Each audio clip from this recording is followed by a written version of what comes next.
Pues una vez más estamos contentos de estar con todos vosotros desde aquí, desde esta, que es tu tele.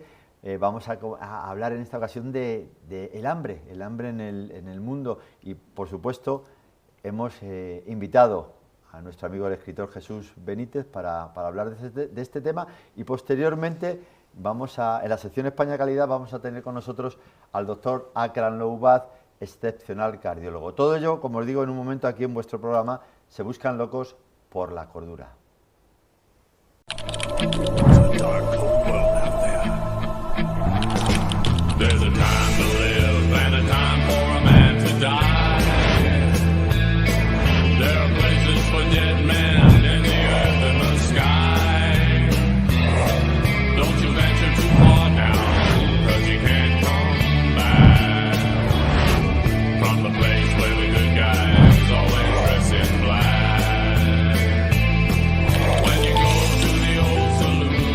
Bueno, pues lo dicho, ya tenemos con nosotros a Jesús. Digo, ya tenemos con nosotros, que Jesús es que eres de la familia ya.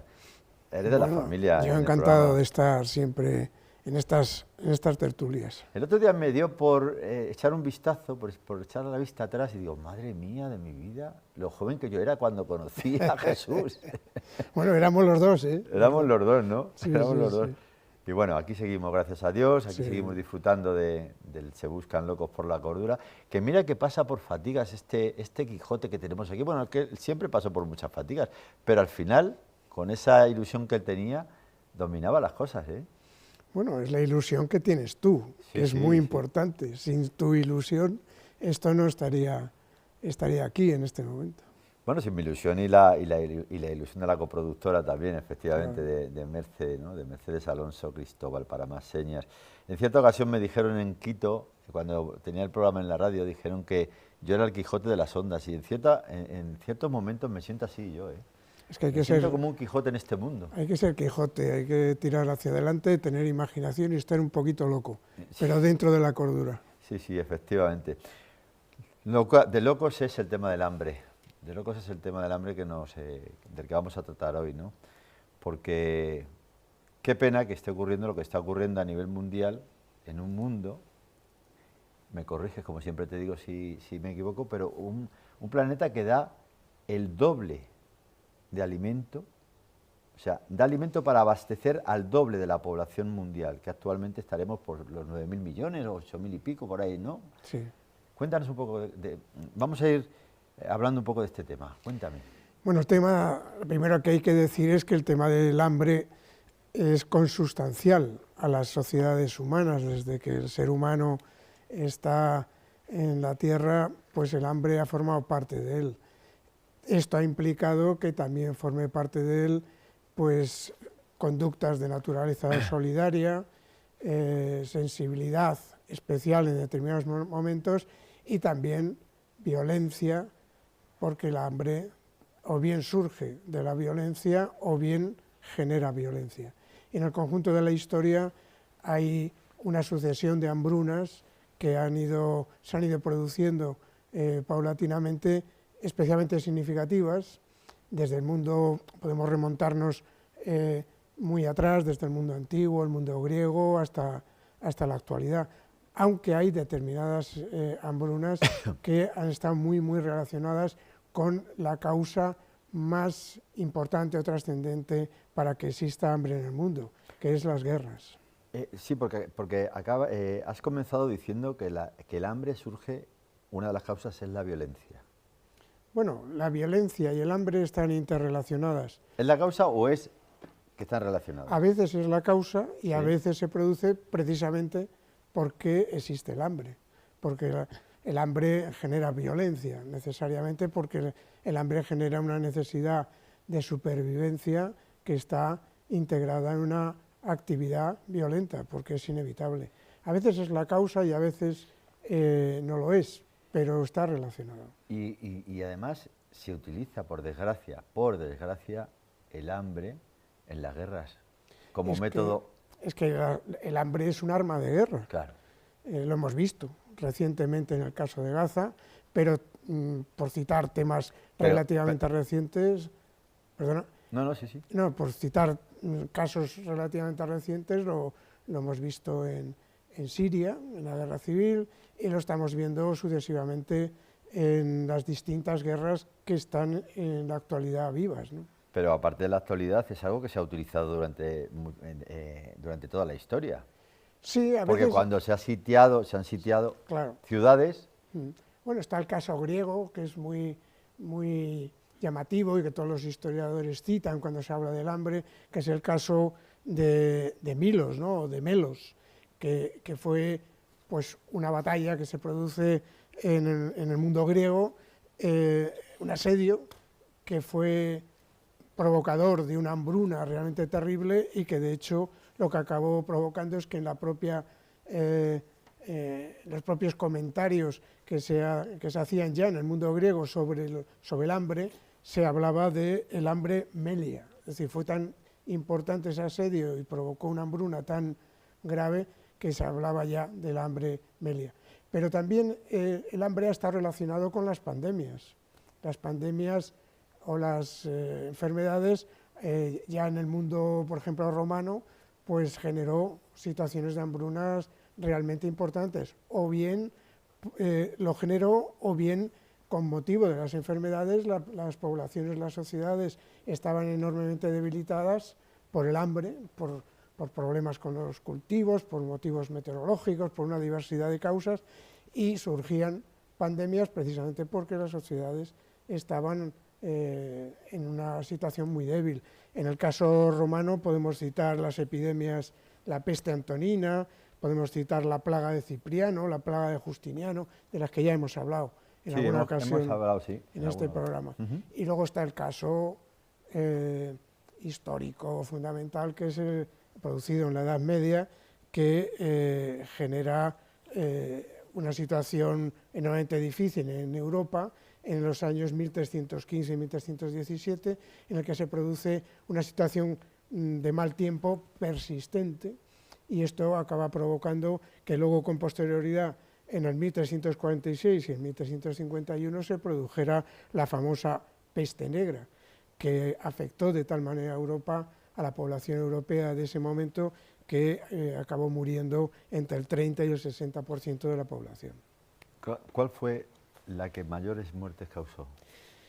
Bueno, la que ha documentada, la que más muertes ha generado, aparte de esta que acabo de citar, de la peste negra en Europa, está el supuesto chino. El supuesto chino, que se produce entre el 1959 y 1961, que se considera que es la mayor hambruna de la historia registrada. ¿En qué año más o menos fue? Entre 1959 y 1961. Ajá. Esta hambruna se produce, a nivel de muertes, entre 15 y 55 millones de personas. 15 y 55 millones. Y se produce porque se genera una posición política en China, el llamado Gran Salto Adelante, que lo que pretendía era aumentar la producción agrícola e industrial con un sistema colectivista, y acaba siendo un verdadero desastre y genera una hambruna terrible y mueren pues una gran masa de población. Oye, ¿y el impacto psicológico que dejan las personas el hambre? Sin duda, porque luego hay diferentes aspectos del hambre, ¿no? Está el hambruna, propiamente dicha, una crisis alimentaria enormemente grave, pero luego hay situaciones de hambre permanentes que no llegan al máximo nivel, pero que producen unos efectos psicológicos terribles, porque si hay una gran hambruna, los sobrevivientes tienen grandes problemas psicológicos, pero los fallecidos fallecen, pero cuando hay una permanente situación de hambruna, eso es continuado en el tiempo y tiene todavía efectos psicológicos peores. En alguna ocasión he escuchado yo esta frase de personas mayores: ahora la gente tira todo, no sé qué, no sé cuántos, estos tenían que haber pasado un poco de hambre, como pasamos nosotros. Bueno, una de las causas que se tienen en cuenta a la hora de valorar cuál es la situación de hambruna en el mundo es que en los estados o países en los que existe bonanza, como es el nuestro, se calcula que de la comida que se compra, el 40% se tira. Una barbaridad. El 40%. Eso te iba a decir, eso es para repetirlo. Que se tire el 40% de comida. Y luego hay unos datos que son terribles.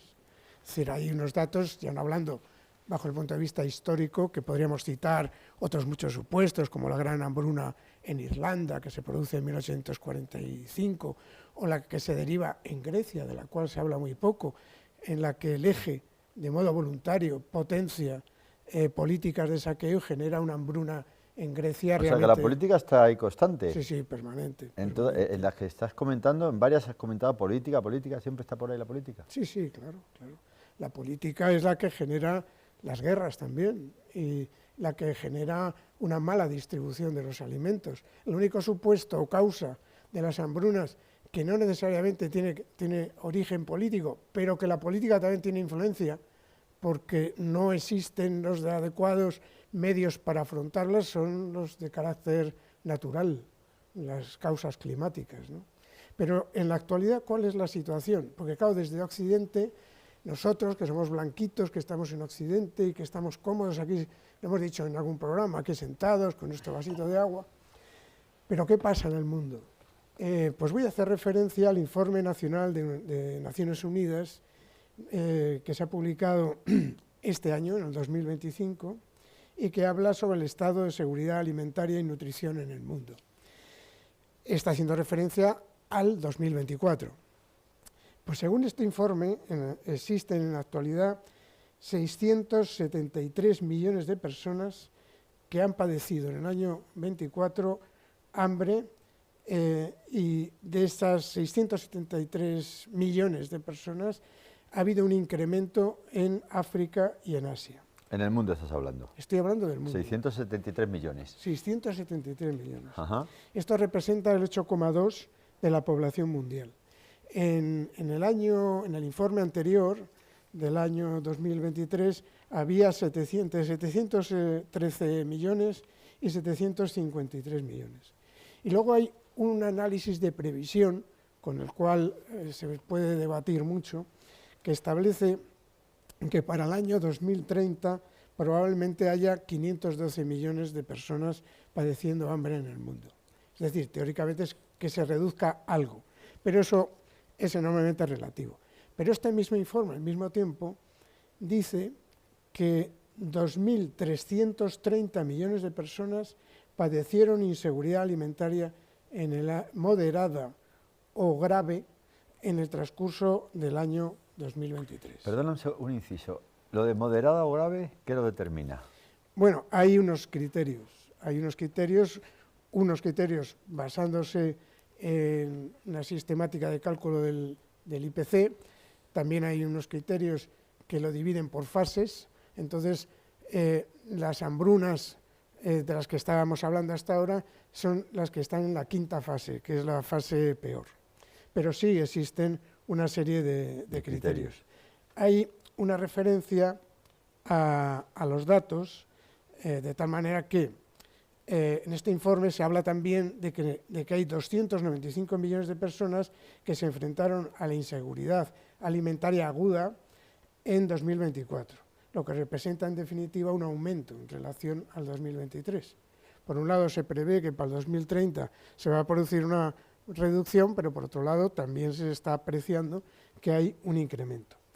Luego está el caso de Gaza, que es un ejemplo que ha levantado las alertas en diferentes ámbitos. En el caso de Gaza, históricamente no ha habido ningún hecho de estas características que haya producido tanta hambre de un modo tan rápido y de un modo tan abrumador. O sea que se lleva por desgracia la palma en ese sentido. Sí, pero independientemente me atrevo a decir con todo el respeto, porque tengo que decirlo así, aparte del caso de Gaza, estamos dejando al margen el caso de Sudán, el caso de Yemen, el caso de Nigeria, el caso de Haití, que son enormemente terribles. Por lo tanto, pero que no se habla de ellos. Pero de ellos no se habla. Por ejemplo, en Naciones Unidas se define como hambruna un periodo en el que las personas en un determinado territorio sufren grave inseguridad alimentaria o muerte por falta de alimento. Y se determina un límite, de tal manera que ese déficit alimentario tiene que estar por debajo de las 1.800 calorías. A partir de ahí se empieza a considerar déficit alimentario. Claro. Las 1.800. 1.800. Pero hay otros parámetros, por eso te digo que hay sí. determinadas fórmulas. Hay 3 condiciones básicas. Una, por la que se establece que el 20% de la población de esa zona concreta sufra hambre extrema, el 20%.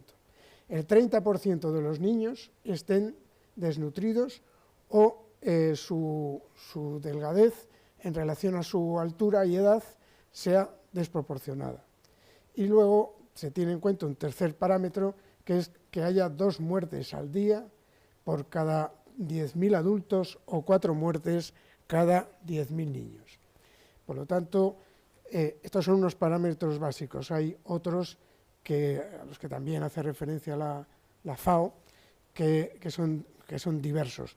Hay que decir que en la actualidad hasta 21.000 personas mueren de hambre diariamente en los contextos de conflicto. Y el 75% del hambre que se sufre en el mundo es consecuencia de contextos de conflicto. Oye, Jesús, estás dando datos muy interesantes. No recuerdo, en cierta ocasión leí, no sé si era que cada 3 segundos muere un niño o una persona en el mundo por hambre, más o menos. Lo que sí es cierto es que, claro, es que... Vivimos, en definitiva, vivimos en la época donde, como decía yo al principio, a pesar de que hay tanta cantidad de producción de alimentos del planeta, ¿vivimos en la época en la que más hambre existe o no? Proporcionalmente no. Proporcionalmente no. Porque esto es como, aunque el ejemplo, en fin, puede ser rebatido, debatido, pero está también acreditado. Si, por ejemplo, hablamos de la muerte que hubo con motivo de la llegada de Hernán Cortés a América, en la que se dice que murieron 56 millones de indígenas, eso es imposible porque en ese territorio no había más de 19 o 20 millones. Por lo tanto, eso es imposible. Si hablamos del 30% o el 60% de fallecidos en la Europa de la Edad Media con motivo de la peste negra, ¿de qué población estamos hablando? De una población significativamente inferior. Por eso, cuando yo soy el primero, cuando se dice que actualmente, proporcionalmente, se vive con menos hambre, es teniendo en cuenta esa proporcionalidad. Si no se toma en cuenta esa proporcionalidad, evidentemente hay muchísima más población, por lo tanto hay muchísimas más personas en la actualidad que padecen hambre. Sí, pero vuelvo a repetir, efectivamente, pero el planeta produce el doble de alimentos, es decir, para abastecer al doble de la población que vive en la Tierra. ¿Qué papel tienen las élites económicas en este aspecto? Fundamental. Actualmente hay que tener en cuenta, y cito un ejemplo ordinario, que a nivel de bolsa en el mundo, de los movimientos de la bolsa, mundo financiero, todos los años hay una determinada fecha en la que se decide cuál va a ser, es decir, me atrevo a decir, se decide si ese año va a haber más o menos hambre en el Cuerno de África. Y se decide en Estados Unidos en un despacho. O sea que esto es un negocio. Sí, claro. ¿El tema del hambre? Bueno, es un negocio, vamos a ver, los negocios generan hambre en muchas ocasiones. Esa es la realidad, porque lo que se pretende, vivimos en un mundo capitalizado, un mundo capitalista, neoliberal, y por lo tanto los deprimidos, los que están en situación vulnerable, cada vez están en situación más vulnerable. Y esa es la realidad. A esto le sumas los avances tecnológicos, que ya comentábamos en otra ocasión, que los avances tecnológicos al día de hoy no están generando más igualdad en el mundo, sino que lo que están generando es más desigualdad. Justo de eso te iba a hablar. Tanta tecnología que tenemos. ¿Cuál es el problema real?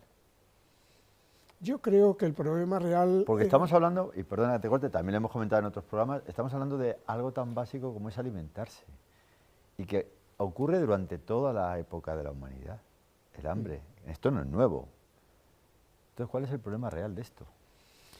El problema real se deriva de los intereses económico-financieros. Si estamos hablando de países que actualmente, por ejemplo, están en guerra y que tienen situaciones de hambruna terribles, si estamos hablando de países en los que el tema del hambre se utiliza como un arma, estamos hablando de países que tienen naturalmente productos de interés para los países ricos. Y los que realmente explotan esos países, o bien directamente o indirectamente, son las empresas y las industrias de los países ricos. Porque si se hace un repaso, utilizando a la FAO, si se hace un repaso de los países que se encuentran actualmente en situación de hambruna derivados de los conflictos, está el caso de Palestina, que tiene los intereses que tiene una base económica, está el caso de Sudán, el de Sudán del Sur, el de Haití, el de Mali, el de Yemen, el de la República Democrática del Congo, el de Myanmar, el de Nigeria, el de Burkina Faso, el de Chad, el de Somalia, el de Siria, el de Bangladesh y Etiopía. Solamente, casi nada. Claro, casi nada en un momento lo que acabas de decir. Lo que acabo de decir. Casi nada. Claro, en el caso de Nigeria, por ejemplo, 31,8 millones de personas pasan hambre, que es la mitad de la población o más de la mitad. En el caso de Bangladesh y Etiopía, donde a nivel nacional pasan hambre 22 millones, que es también la mitad de la población. Todos estos países, haces un análisis de sus productos naturales, su minería, sus y es productos, alucinante. ¿Y quién está explotando todos esos grandes esas beneficios? Riquezas. Claro, ¿quién no está explotando? Esas riquezas. ¿Por qué Occidente vivimos tan bien? Porque es que vivimos con una diferencia de nivel de vida gigantesca en relación a todos estos países. La realidad es que el tema económico-financiero está total y absolutamente detrás. Bueno, Jesús, nos queda un minuto nada más, el tiempo vuela. Yo sé que tú te preparas mucho cada programa, porque lo tengo clarísimo, pero bueno, el tiempo no lo puedo controlar yo, ¿qué más quisiera, no? Es que es un tema muy como muchos especial. temas que tocamos. Es que nos metemos en cada tema, que si el hambre, que si la guerra, que si tal, pero temas que es necesario tocar, Jesús, ¿cuál es la solución desde tu punto de vista a un planeta que, vuelvo a repetir, sé que soy reiterativo, produce el doble de alimento y la gente está muriendo de hambre? Hombre, hay una serie de soluciones que se reiteran una y otra vez. Unas son concretas, específicas con relación a los territorios, pero hay una que es muy importante, que es que realmente la población de Occidente considere que el hambre es un objetivo común, y eso no está ocurriendo. Eso no está ocurriendo. Estamos muy alejados de tener verdadera sensibilidad a la hambre que hay en el mundo. Esa es la verdad. Luego hay otra serie de medidas, evidentemente, garantizar el acceso a la ayuda humanitaria. Doy solamente un ejemplo si me da tiempo. El caso de Trump. Trump, cuando tomó el gobierno y suprimió las ayudas internacionales. La supresión de esas ayudas tiene una repercusión sustancial. La mayor ayuda al hambre existente en el mundo la daba Estados Unidos. En los últimos 20 años ha salvado al menos 90 millones de personas. Lo que se prevé con esta supresión es que morirán de aquí al 2030 entre 14 y 15 o 20, ese margen de personas por hambre derivado de no recibir esas ayudas. 14 o 30 millones de personas de aquí al 2030. De aquí al 2030. Como en otros programas, Jesús, ¿no te parece que, como en otros programas, hablando de la guerra o hablando de otros temas, ¿no te parece que el problema es el hombre? Sí, claro. Bueno, Jesús, muchísimas gracias, mi amigo. Muchísimas gracias por estar aquí una vez más, por venir, incluso que sé que no te encontrabas muy bien, pero ahí has estado, para tratar de, bueno, de eso de que, en fin, desde mi punto de vista, el problema es el hombre. desde el punto de vista de mi amigo, bueno, en otra ocasión nos lo cuenta. Gracias, Jesús. A ti, a vosotros. Y bueno, vamos a un corte publicitario y seguimos luego con nuestra entrevista con el doctor Akram Loubat, aquí en Se Buscan Locos por la Cordura. Hola, soy Carlos Peracho, soy el director médico de Arapiles Dental.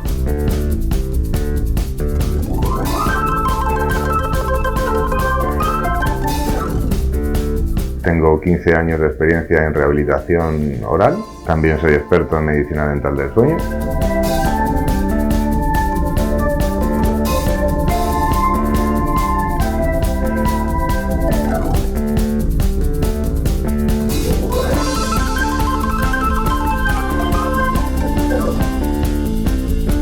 Estamos en la clínica Arapiles, que está en Fernández de los Ríos, número 29.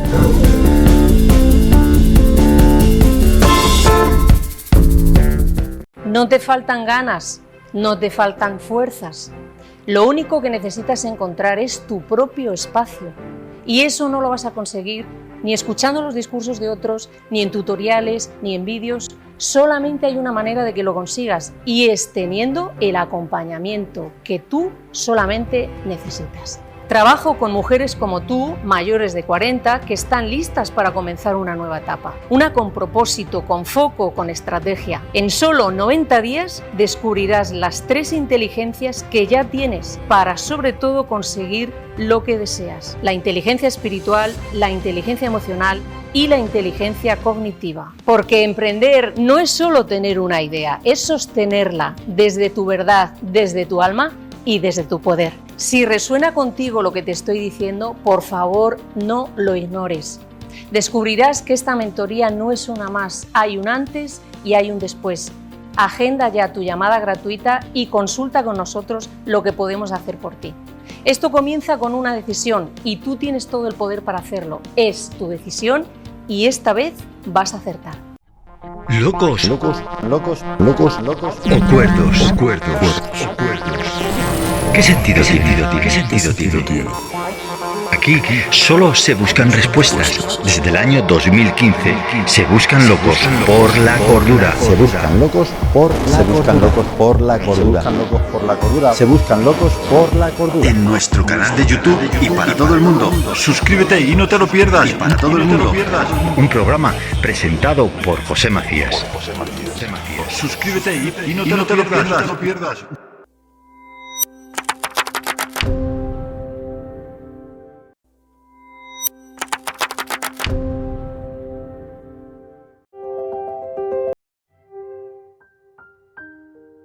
Como cada octubre, volvemos a recoger con esfuerzo y esmero el preciado fruto que nos regalan los olivos de nuestra finca Las Malezas, que gracias a su altitud de más de 850 metros, nos permite obtener un oro verde con un sabor, aroma y pureza únicos, que lo convierte en uno de los referentes a nivel nacional e internacional. La esencia de Jaén convertida en aceite de oliva. Finca Las Malezas. La esencia de nuestra tierra.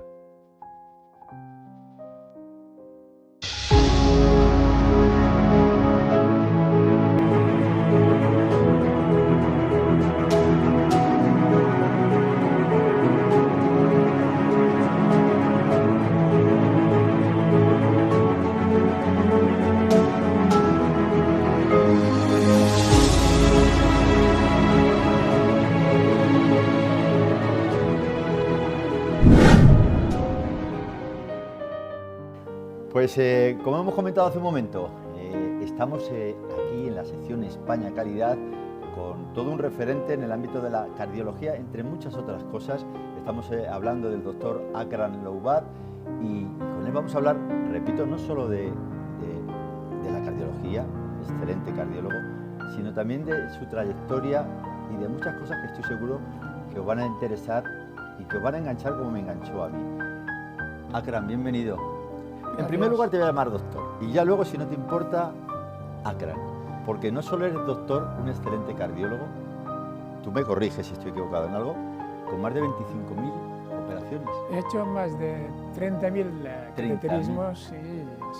O sea que me tengo que actualizar. Quiero decir que realmente una experiencia muy importante. Sí. Pues Akram, bienvenido a este tu programa a partir de ahora, ya sabes. A partir de ahora tienes que hacerte un adicto al Se buscan locos por la cordura. Sin duda. Cuando escuché hablar de ti y vi algunas cosas de ti, la verdad que me quedé impactado, ¿no? Me quedé impactado. A mí, como el título del programa dice, se trata de buscar gente que dentro de este mundo de locura abogue por la cordura, que cada vez es más difícil, ¿verdad, Akram? Es muy difícil, pero bueno, la verdad es que aunque seamos pocos, pero hay que luchar, no hay que perder la esperanza. Yo creo que la gente, hay mucha gente, mira, nosotros que al crear nuestra fundación, he visto gente que me ha sorprendido muy agradablemente. Ha sido una aventura y está siendo una aventura muy atractiva descubrir gente que son verdaderos santos. Yo, durante el genocidio de Gaza, pacientes míos me abrazaban llorando. Gente que me preguntaba, me llamaba, y esto, no sé, descubrí, me di cuenta que hay gente extraordinaria. Que es verdad también, gente que son unos monstruos, pero la mayoría de la gente, en el fondo, es muy buena gente. Otra cosa son los gobernantes. Totalmente de acuerdo contigo. Sobre esto de los gobernantes habría para hablar largo y tendido. Vamos a ir poquito a poco porque tenemos mucho de qué hablar contigo. Tenemos que comenzar diciendo que tú naces en Palestina. Así es. En Gaza. Así Muy bien. es. Y desde pequeñito, quiero que vayamos desgranando poco a poco tu historia, ¿no? Llegas aquí a España, te haces cardiólogo, etcétera, pero mucho antes de eso, cuéntanos la cantidad de obstáculos por los que has tenido que pasar. Bueno, la verdad es que si te digo que yo nací en Gaza, pero en realidad mis padres, o sea que la población de Gaza, el 70-80% de ellos son refugiados ya refugiados ante el genocidio actual, porque la mayoría fueron expulsados de sus tierras, tú sabes, tras la creación del Estado de Israel, en el 1948, 2/3 partes de la población palestina fueron expulsados de sus tierras y muchos se fueron a Gaza, a Cisjordania, se fueron a Jordania, se fueron a países árabes, Siria, Líbano, a Europa, y todos se volvieron en refugiados. Entonces, mi familia fue expulsada. Por ejemplo, mis padres tenían una casa con 2 plantas en una ciudad que se llama Al-Majd o Asqalán, que está a 21 kilómetros de lo que es la franja de Gaza, y fueron ahí con tiendas de campaña, dejaron su casa, 2 plantas, y mis hermanos, somos 10 hermanos, 2 de mis hermanos nacieron ahí. Entonces, volvimos a empezar desde cero, como la mayoría de la gente que sus padres fueron todos expulsados, o sea, los de Gaza éramos refugiados, son refugiados, y mi familia era refugiada. Entonces, ya éramos pobres, pero es que además, nosotros que éramos 10 hermanos, muchos hermanos, de familia numerosa, mi padre murió cuando yo tenía 6 años. Y era el hijo número 8, y tenía por debajo de mí un hermano de 4 años, y una hermana de 2 años. Mi madre de repente se encontró con que tenía que cuidar a 10 hijos y sin ningún apoyo. Éramos pobres, entre los pobres, y además huérfanos. Así que de repente despiertas, dejas de ser niño. Entonces nos pusimos a trabajar todos, a estudiar y a trabajar. Dejas de ser niño con 6 años. Absolutamente. O sea, yo con 6 años iba, por ejemplo, los 3 meses de verano, los dedicaba a vender altramuces. Desde la mañana hasta la tarde, hasta la noche.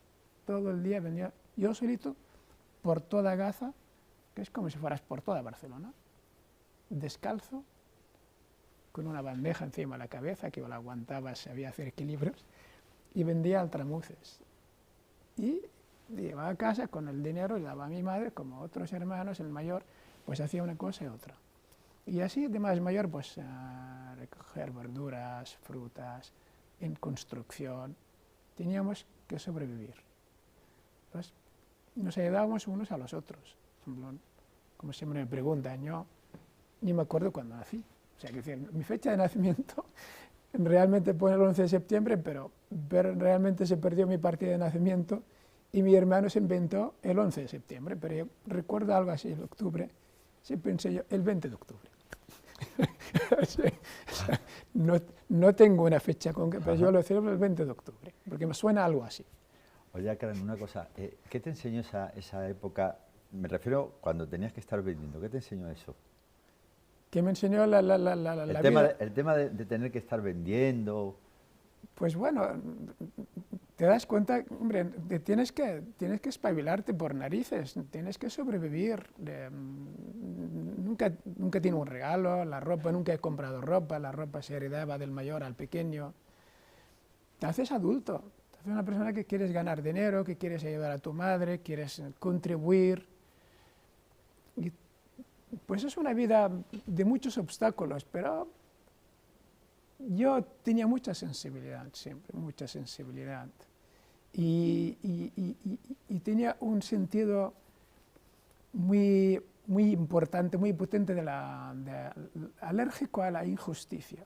Cuando yo nací y vi que estábamos bajo ocupación militar israelí, que no teníamos ningún derecho, que te puedan detener los soldados en cualquier momento, no teníamos nacionalidad, no teníamos nada, no lo aceptaba. Que era pequeñito ya y yo me hervía la sangre y digo, no puede ser esto.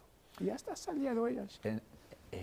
¿Cómo nace la idea de ser médico? ¿Cuándo y cómo nace eso? Pues bueno, de alguna manera yo tenía muy claro que había que estudiar. O sea, ¿Por qué lo tenías claro tú? Si tú quieres salir del círculo, primero siempre tenía la ambición de aprender y ya de pequeño cogía las ranas, yo las diseccionaba y en primavera íbamos a buscarlas y las hacíamos disección en vivo, en directo, ni siquiera estaban muertas, éramos un poco salvajes, éramos pequeñitos.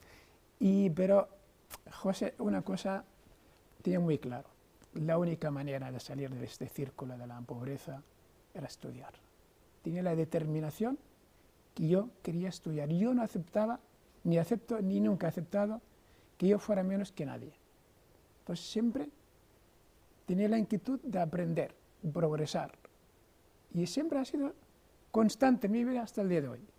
Nunca me he quedado estancado, siempre he buscado, se ha cerrado una ventana, se han abierto puertas. Y esta es mi vida. Entonces yo sabía que estudiar era la herramienta prácticamente única en mi caso para salir de este círculo de la pobreza y de la injusticia. Oye, ¿cuál fue el momento más duro de tu vida? ¿Lo de tu padre?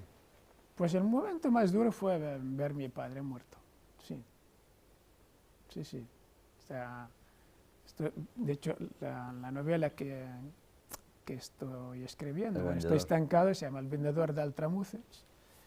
Empieza la escena así, porque vienen de repente a la madrugada a la casa llena de gente y no sé qué, y estaba durmiendo con mis hermanos todos en fila ahí en el salón, y pensé que nosotros, como había muchos presos, sí, había muchos presos, cuando liberaban un preso se hacía una fiesta.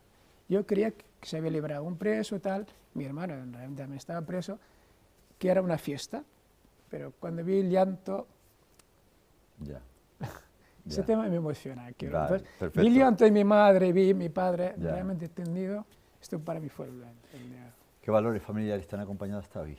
¿Cuál? ¿Qué valores familiares te han acompañado pues hasta esto, hoy? el trabajo, la resiliencia, la humildad. Yo, habiendo venido tan abajo, siempre miro a la gente, miro las desigualdades y me afecta mucho. Cuando veo a alguien en la calle,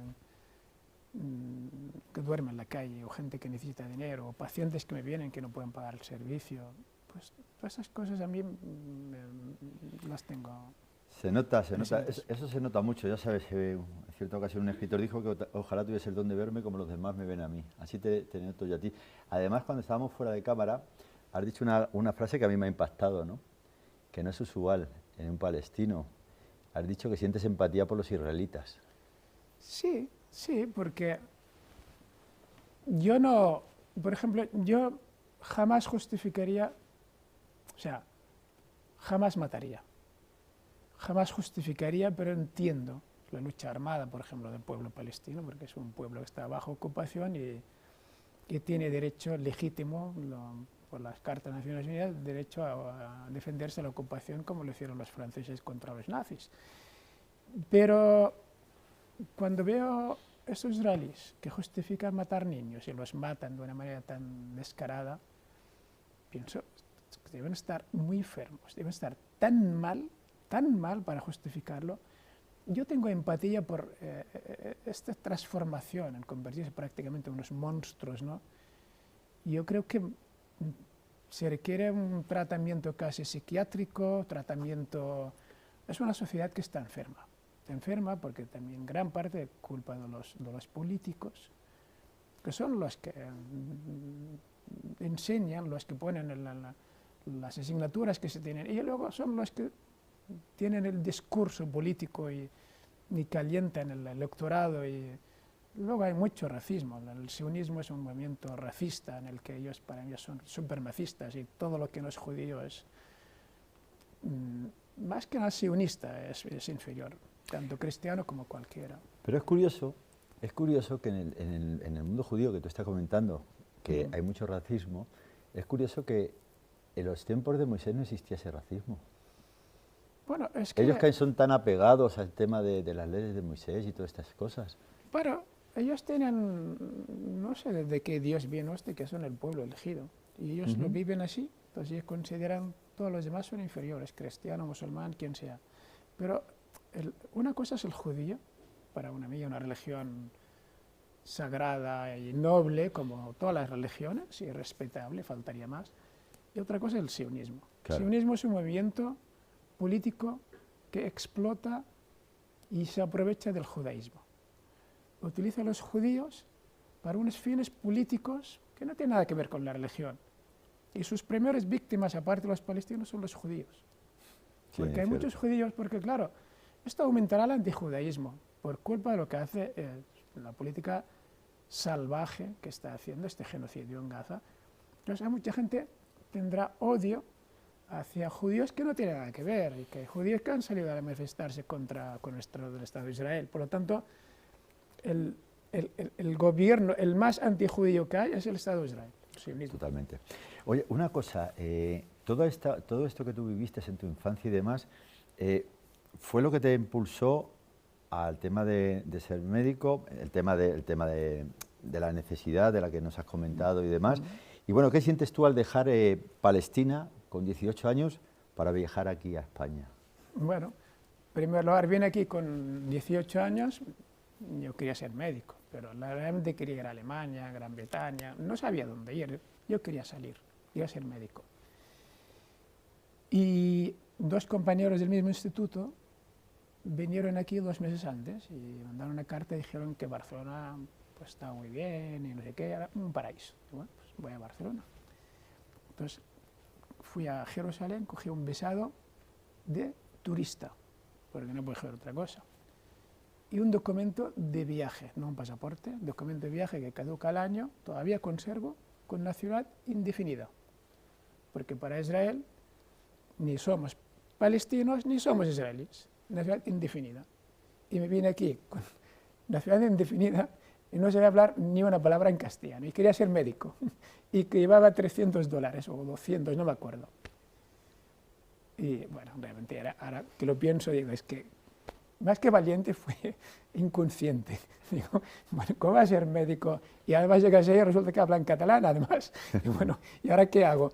Catalán, castellano, bueno. Entonces, llegué ahí, pues la verdad es que fui a casa de unos compañeros, luego compartir piso, empecé para hablar castellano, empecé a compartir piso con gente de ahí, fui a la Universidad de Farmacia para ver cómo, no tenía ni idea del castellano, pero ya me ponía ahí como si, y no sabía nada, pero veía cómo lo hacía.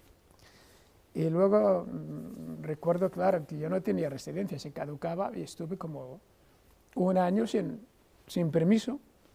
Y digo, bueno, y ahora que entonces yo recuerdo el peluquero mío, el que está hablando muchos años, el peluquero mío, que era Eranzo, digo, oye, es que tengo este problema y ahora si no, soy ilegal. Dice, mira, el gobernador civil, un tal Ferran, ¿no? vine aquí, hablaré con él. Pues mira, y a través del gobernador civil dijo, mira, voy a hacerle exención de visado para que pueda decir que no era.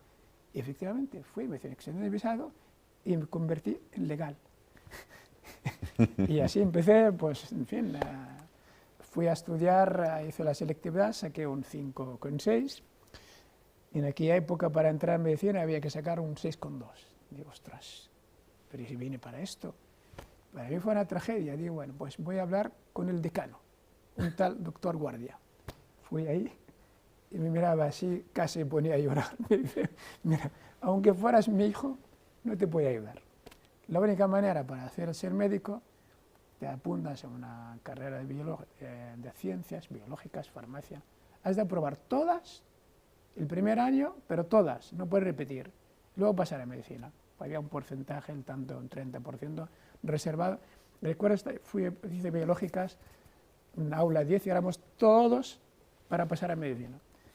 Y éramos pocos que pasamos y tuve suerte, la verdad es que pasé a medicina. Y así pues, apunté a medicina, y luego en la universidad iba por la mañana y por la noche trabajaba en un parking para ganar dinero. Para ganar dinero. Pues así fue mi vida en ese sentido.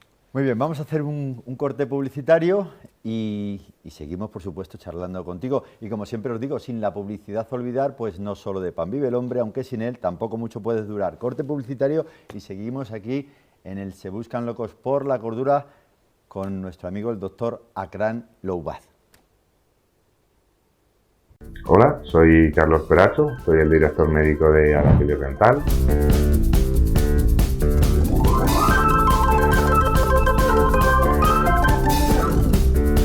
Tengo 15 años de experiencia en rehabilitación oral, también soy experto en medicina dental del sueño.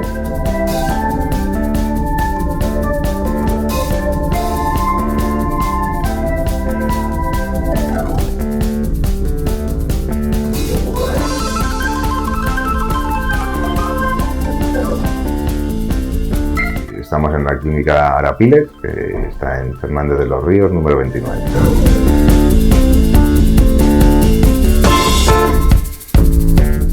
No te faltan ganas, no te faltan fuerzas. Lo único que necesitas encontrar es tu propio espacio. Y eso no lo vas a conseguir ni escuchando los discursos de otros, ni en tutoriales, ni en vídeos.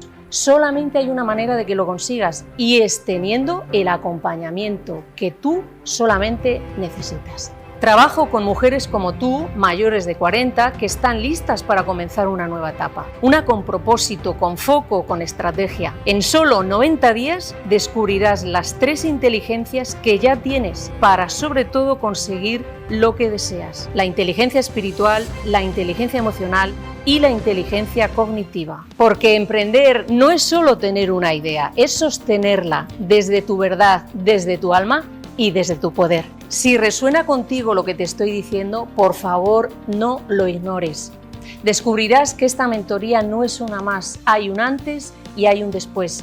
Agenda ya tu llamada gratuita y consulta con nosotros lo que podemos hacer por ti. Esto comienza con una decisión y tú tienes todo el poder para hacerlo. Es tu decisión y esta vez vas a acertar. Locos. Locos, locos, locos, locos. O cuerdos. ¿Qué sentido tiene? Aquí solo se buscan respuestas. Desde el año 2015 se buscan locos por la cordura. Se buscan locos por la cordura. Se buscan locos por la cordura. En nuestro canal de YouTube y para todo el mundo. Suscríbete y no te lo pierdas. Y para todo el mundo. Un programa presentado por José Macías. Suscríbete y no te lo pierdas.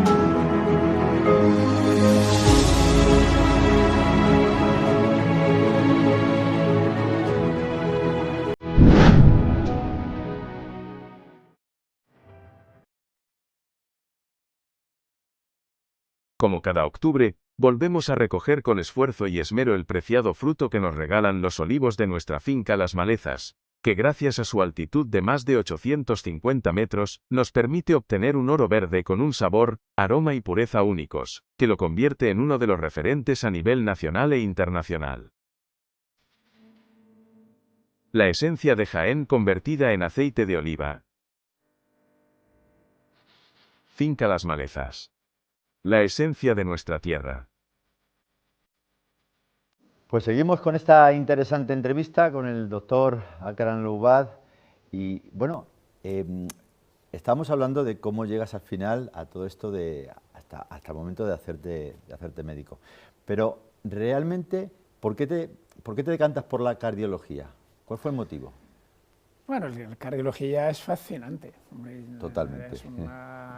El corazón, yo siempre digo, el corazón es más inteligente que el cerebro. El corazón tiene sus neuronas y es... A ver un momento lo que acabas de decir. ¿El corazón es más inteligente que el cerebro? Sí. ¿Y más traicionero o no? También, si no lo sabes controlar, claro que sí, es lógico. Tú estás hablando de otro ámbito, Sí, efectivamente. Sí. Y para mí es una especialidad donde tú realmente es tan importante en que lleva la vida. Quiero decir que las enfermedades cardíacas son la primera causa de mortalidad. Luego hay muchas subespecialidades, como lo que yo hago es la cardiología intervencionista. Tú operas a un paciente estando despierto, pones un catéter ahí, vas a las arterias, le pones un stent y el paciente está entre la vida y la muerte y él no lo sabe, y estás ahí operando y el paciente está tumbadito y mirando las imágenes. Él no lo sabe, pero tú sí lo sabes. Yo sí que lo sé. Y cómo, a mí me ha fascinado siempre mucho este asunto, ¿no? ¿Cómo puedes llegar a tener, por decirlo de alguna forma, la vida de una persona en vuestras manos y tener esa, lógicamente, la profesionalidad, etcétera, etcétera? Pero ¿cómo controláis ahí ese momento? Mira, yo, como hago meditación, para mí es como estar meditando. O sea, estás absolutamente concentración absoluta. Porque estamos hablando de milímetros. Si tú un stent lo colocas 1 milímetro más allá o más cerca, el resultado ya no es el mismo. Entonces, tienes que estar absolutamente concentrado y no pues solo pensando en esto y nada más. Y además, por mi experiencia, cuando ocurre una complicación es como que el cerebro con rapidez piensa en la idea más inteligente y más correcta. Cuando has de actuar ya, y solo tienes 3 segundos para actuar, casi siempre el cerebro escoge el camino más correcto. Lo cual quiere decir que la rapidez empuja al cerebro a ser más inteligente y buscar el camino más correcto. Y para mí es apasionante. Estoy seguro que el nivel de adrenalina que a veces que uno es estar adicto a esto, a la adrenalina, ¿no? Cada paciente es un mundo y dices, mira, a ver, ¿qué voy a encontrar? Ese paciente tiene dolor torácico y no sé qué y tal, y tú no sabes cómo está por dentro. Puede ser en las coronarias normales o estar absolutamente fatal. Y esto no lo sabes, pero cuando tú ya miras cada paciente es un... Oye, Akram, 30.000 operaciones, eso es una pasada, ¿no? O me lo parece a mí. Bueno, antes ahora hago menos, pero antes hacía 8, 9 cada día. Llevo casi 20 años haciendo esto, son muchas, y la verdad es que llega un momento que casi ya no te sorprende nada, pero aún así te aseguro que el desafío siempre es igual. A veces los pacientes aparentemente ves intervenciones aparentemente muy fáciles y resulta que no.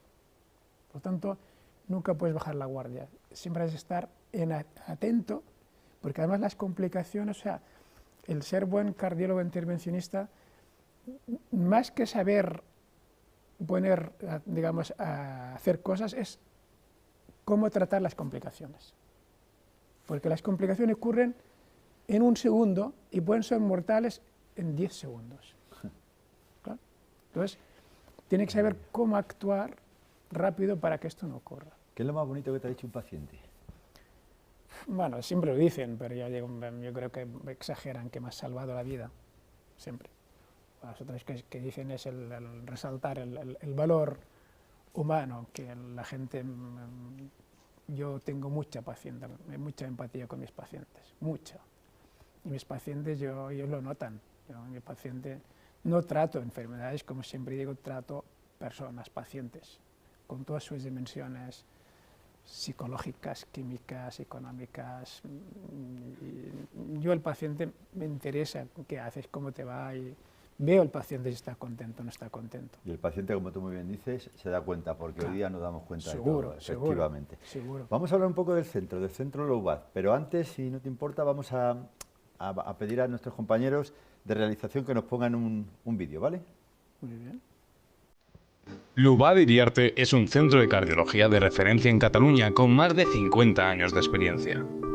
Lo dirige el Dr. Loubad, doctor en medicina y cardiólogo intervencionista con más de 25 años de experiencia. Ofrecemos un trato profesional y cercano con explicaciones detalladas que le aclararán todas sus dudas. Ponemos a su disposición la experiencia profesional avalada por nuestra trayectoria, junto con aparatos de última generación para el diagnóstico y tratamiento de enfermedades cardiovasculares. Con nuestro servicio CardioCheck disfrutará de una revisión completa, realizando todas las pruebas necesarias en la misma visita, ahorrándole tiempo y molestias. Bueno, Akram, acabamos de ver este vídeo que es del centro de cardiología Loubad. ¿Cómo nace la consulta en Pues mira, Sabadell? ese centro lo fundó el doctor Iriarte hace más de 50 años ya, y él se jubiló con 80 años y luego me lo pasó a mí hace 8 años. Entonces nosotros hace 8 años lo que hicimos es transformación física del espacio, adquirir maquinaria de última generación, implementar la parte digital, tecnológica, redes sociales, y dar un servicio, pues lo que comentábamos, un servicio realmente en el que el paciente siempre nos encuentra. Nosotros, como siempre digo, cuando cerramos las puertas del centro, abrimos nuestros corazones, porque el teléfono está conectado con mi consulta y desviado. Entonces, cuando el paciente llama, cuando no estamos, pues salgo yo siempre. Entonces, el paciente sabe si llamo un día 25 de diciembre, el día de Navidad, me encuentra. No abusa en general la gente, pero si un paciente tiene esta urgencia, pues me llama y sabe que detrás del teléfono está su cardiólogo. Y esto para nosotros le ha dado a nuestros pacientes una tranquilidad absoluta. Y fruto de esto, pues hemos recogido muchos reconocimientos realmente y galardones por el trabajo que hacemos. Genial. Y bueno, esta es una pregunta que suele ser clásica, pero te la quiero hacer. ¿Qué diferencia a tu centro de otros en Cataluña? Bueno, en primer lugar, nosotros, antes de que se me olvide, es que dentro de 15 días inauguramos otro centro. ¿Otro más? En el Hospital General de Cataluña, dentro del hospital donde yo opero. Ajá, otro centro. Yo opero en el Hospital General de Cataluña en Sant Cugat, y ahora dentro del hospital tengo un espacio para mí, con lo mismo que tengo aquí, para atender los pacientes, ecos, por esfuerzo, todo lo que sea, y operar en el mismo hospital. Entonces, esto dentro de 15 días. Lo que nos distingue, si te fijas las valoraciones que nosotros tenemos, somos el centro con mejores valoraciones como cardiólogo, yo creo que en España, porque tenemos no sé, más de 2.000 valoraciones y casi todas son valoraciones muy positivas. Entonces ves las valoraciones de la gente y siempre la gente tiene en cuenta el trato a mano. Lo que decíamos antes, como yo siempre digo, sanan más unas buenas palabras que muchos medicamentos. En el tema de la innovación, ¿qué papel juega para ti? Bueno, para mí la innovación juega un papel muy importante. En la innovación, por ejemplo, en la maquinaria de alta tecnología, luego innovación en que para mí lo más importante es estar al día. Estar al día es seguir, fíjate, yo salgo todos los días a correr por la mañana, de madrugada, y me pongo en congresos, los escucho mientras estoy corriendo, aprovecho pues el último congreso de tal, novedades, podcast de no sé qué, estudio tal. Entonces, la clave es estar siempre para dar lo mejor por tus pacientes, es que realmente has de estar al día. Para mí esto es muy importante. Hablamos antes de las 30.000 de operaciones, eso te crea una responsabilidad también, ¿no? ¿Cómo manejas eso? Bueno, mira, yo siempre que hablo de la cardiología intervencionista me hace darme cuenta, yo miro la muerte siempre cara a cara y siempre está delante de mí, la veo y dialogo con ella y me doy cuenta que somos mucho más vulnerables y frágiles de lo que nosotros pensamos, que no somos nada, que el hilo que separa la muerte y la vida apenas es visible, quiere decir que estamos y no estamos. Entonces, yo siempre digo a mi mujer también, a todo el mundo, no te preocupes, si vamos a morir, somos mortales, no te agobies, que no vale la pena sufrir. ¿Y tú no ves un poco surrealista el hecho, por ejemplo, de que una secuoya viva 1000 años y el ser humano, tú que lo conoces desde el punto de vista como médico y demás, viva tan poco? Y haya, como tú muy bien acabas de comentar, esa delgada línea que existe entre la vida y la muerte. Es que, aunque sean 1000 años, no son nada. Mira, cuando yo siempre lo tengo en mi cabeza y es que no consigo entender, si sitúas la vida y el ser humano en el espacio y el tiempo, pero ¿cómo puede ser? Que no somos nada. O sea, tú sitúas la vida en la eternidad, 100 años, no llega a ser ni una gota el océano, no es nada, sencillamente no es ni una gota, no es nada. Si sitúas en el espacio, el planeta Tierra y cada uno donde vive, en su gotita, en su país, y te das cuenta, en este universo o multiverso, pero... No somos nada, efectivamente. No es que no seamos, es que ni siquiera llegamos a ser nada. Efectivamente, pero sí no sé si estarás de acuerdo conmigo, en la capacidad que tiene el ser humano, la capacidad de amar, la capacidad de sentir, la capacidad de hacer cosas increíbles. En tu caso, tener la vida de una persona ahí y tener esa calma, centrarte de esa manera, o sea, llegar a lo que tú acabas de comentar hace un momento, ¿no? Abrir a una persona, que esa persona está entre la vida y la muerte, y que eso esté en tus manos, y que tú consigas que esa persona siga adelante. O sea, la capacidad del ser humano, a mí, lo que te trato de decir es que me fascina. Somos capaces de hacer cosas totalmente increíbles, y sin embargo, ¿por qué es tan corta esa vida? Como tú estás diciendo. Bueno, es una pregunta curiosa. Es una pregunta filosófica. Sí. A ver, es como decir, bueno, un creyente te dirá que la vida, Dios y tal igual. Yo, como no soy creyente, yo... ¿No eres creyente? No soy creyente. ¿Siempre pensaste así o es a raíz de lo que ocurrió en tu Yo creo infancia? que cuando murió mi padre, yo era muy creyente y siempre obsesionaba con la religión y ya de muy pequeño tenía esta conciencia, pero yo...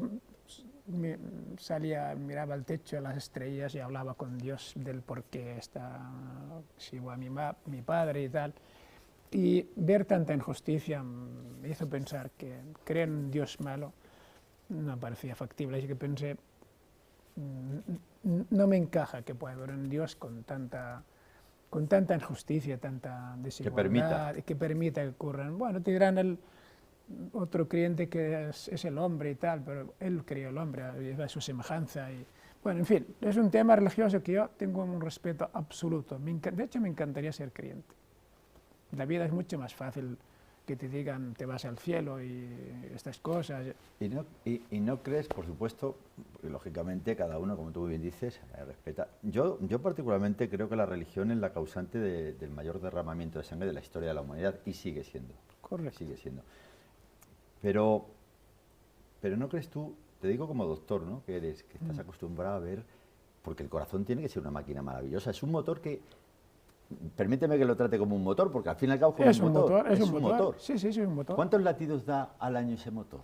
Calcula 70 por minuto, pues no sé cuántos millones, no me acuerdo ahora, pero son muchos millones. Son muchísimos, no para, ¿no? ¿Qué te fascina a ti del corazón? Pues que me fascina el corazón todo, no sé, tú imagínate la red eléctrica que tiene el corazón y que como, digamos, de un punto pequeñito en la aurícula derecha sale el estímulo, el generador de marcapasos, que luego pasa por otro nódulo, luego por unas redes, y que esto hace que realmente el corazón se contraiga. Y luego el corazón emite energía, creo que hay un campo energético a unos 2 metros en el que tú puedes realmente sincronizar tu corazón con la otra persona. El corazón tiene neuronas también, el corazón es un órgano inteligente, el corazón es, no sé. Y ese órgano inteligente que tú acabas de llamar, ese órgano que emite esos latidos durante no sé cuántos miles y miles de latidos durante toda la... ¿Crees que eso ha sido una casualidad, ha sido un diseño? ¿Cómo interpretas tú eso? Hombre, si miras, tú que estás constantemente... Mira, si ves por ejemplo, Einstein decía que Dios no juega a los dados. El azar no existe, decía así. Sí, es que, ¿sabes? Los físicos, por ejemplo, hay algunos que son creyentes. Es que cuando ves tanta perfección a eso voy. Y dices esas leyes físicas, ¿cómo puede ser? Tiene que haber algo. Pero luego también piensas, ¿por qué? Vamos a ver, tanto sistema, tanto universo o multiverso para una gotita que se llama planeta Tierra en un único sistema solar y que haya vida aquí. ¿Y qué sentido tiene todo lo demás? Entonces, yo pienso, desde mi punto de vista, lo más probable es que fuéramos una casualidad. No una, serían millones de casualidades. Claro, se supone que tiene que haber más vidas en otros, pero al menos aquí se han creado unas condiciones especiales y que hubo vida y que empezó desde la ameba, yo qué sé, llegamos hasta aquí, pero... Todo son hipótesis. Evidentemente un creyente lo tiene más fácil. Pero aparte de la creencia, y sin meternos mucho más en estos temas, porque quiero también, me interesa también hablar contigo, ahora también de la fundación, antes que se nos vaya el tiempo. Claro. Lo que está claro a día de hoy es que de la nada no surge nada, ¿no? No. Eso está claro. No. ¿No está claro? Está claro, sí, sí. Vale. Claro que entonces, debe haber una creación, algo que crea las cosas. Cuando te pones a meditar, tú que te gusta meditar mucho, a mí también me encanta la meditación, y dices, a ver, ¿por qué el sol está justo en ese lugar, en un universo? Para que llegue la luz precisa, el calor preciso.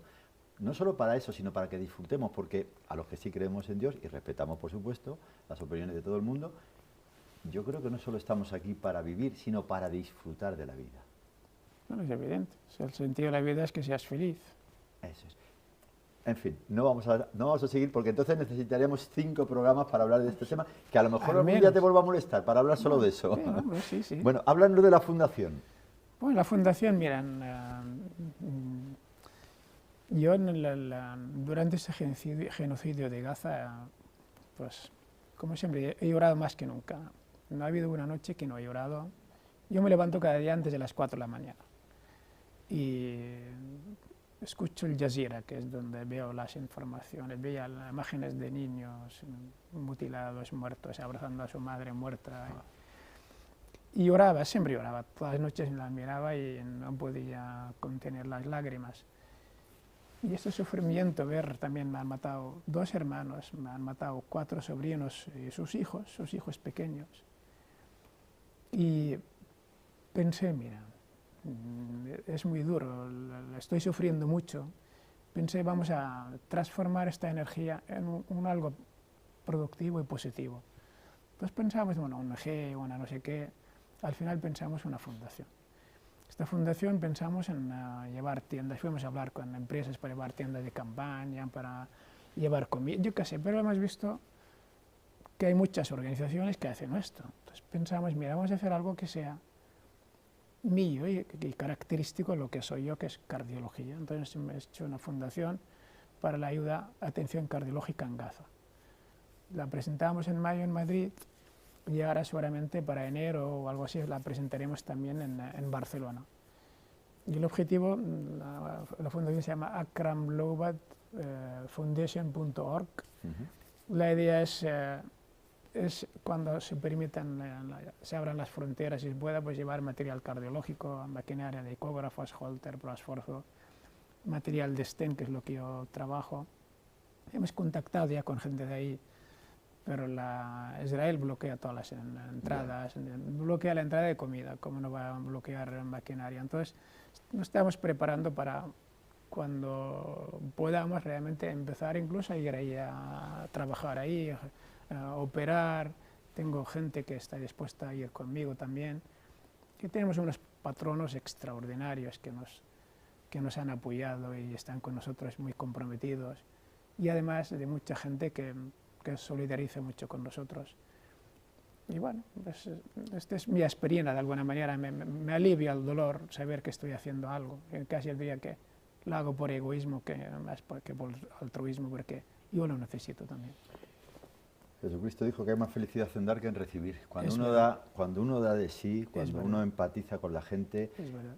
Fíjate que, no sé si estarás de acuerdo conmigo, que cuando uno tiene problemas, porque ¿quién no tiene problemas en este mundo en el que vivimos? ¿Quién no tiene problemas de una u otra índole, ¿no? Claro. Pero cuando uno empatiza con los demás, los problemas suyos como que pasan a un segundo plano. Correcto. Correcto. Entonces es muy bonito. Y además es importantísimo, con tanta deshumanización como existe en este mundo, que yo cada vez lo entiendo menos. Mira, ahí tienes, se buscan locos por la cordura, cada vez lo entiendo menos este mundo. Pero con tanta deshumanización, de verdad, hacer cosas como esa que tú haces, pues está muy bien. Oye, si la gente quiere recabar más información, ¿dónde se puede dirigir? ¿Tenéis una página web? Sí, se llama Akram, que lleva mi nombre, mi apellido, Akram Loubat Foundation, en inglés fundación.org. Vale. Y de todos modos, si alguien pone en el Google mi nombre, Akram Loubat, ya aparece. Sale información sobre mí, pero también sale sobre la fundación, porque hemos hecho muchas entrevistas también en la cadena SER, en la tele. Y hay mucha información. Solo poniendo mi nombre ya sale en algún sitio la página de la fundación. Oye, sí. Akram, hemos hablado un poco de cosas muy tristes, tal y cual, pero quiero también que me digas cuál fue el momento más alegre, o cuál ha sido el momento más alegre de tu vida.